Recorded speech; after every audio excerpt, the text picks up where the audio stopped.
ముద్దురు నగేష్ బాబు ఏమన్నంటే పచ్చి గొడ్డు మాంసం తిన్నటువంటి మేము అంటరాని వాళ్ళం అయిపోయామరా. అయితే దానికి వచ్చే పాలు మీరే తాగుతారు, దానికి వచ్చే పెరుగు మీరే తింటారు, దాంట్లో మొత్తం జిల్లగొడితే వెన్నొస్తే మీరే ఒంటి రాసుకుంటారు, దాంతో కొవ్వుతో మొత్తం సబ్బులు తయారైతే మీరే రాసుకొని మొత్తం తింటారు, మొత్తం రాసుకొని మొత్తం స్నానం చేస్తారు.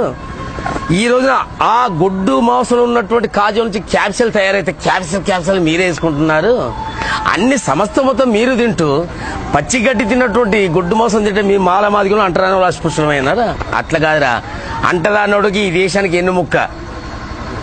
ఆ ఎన్నుముక్క ఏమని చెప్పంటే, రే ఎద్దు కూర తిన్నోడే ఎంతో ముద్దుగున్నాడే, ఎద్దు కూర తిన్నోడే ఎంతో ముద్దుగున్నాడే, ముద్దా పప్పు శాకాహారి బుద్ధిహీనుడైనాడే, ఎద్దు కూర తిన్నోడే ఎంతో ముద్దుగున్నాడే, ఎద్దు కూర తిన్నోడే ఎంతో ముద్దుగున్నాడే, ఎద్దు కూర తిన్నోడే ఎరుఫులైను చేశాడు, ఎద్దు కూర తిన్నోడే బొగ్గు బాయి తవ్వాడు, ఎద్దు కూర తిన్నోడే రైలును కనిపెట్టాడు, ఎద్దు కూర తిన్నోడే ఆనకట్టగట్టాడు, ముద్దా పప్పు శాకాహారి కులాన్ని కనుగొన్నాడు, ఎద్దు కూర తిన్నోడే ఎంతో ముద్దుగున్నాడే, ఎద్దు కూర తిన్నోడే ఎంతో ముద్దుగున్నాడే.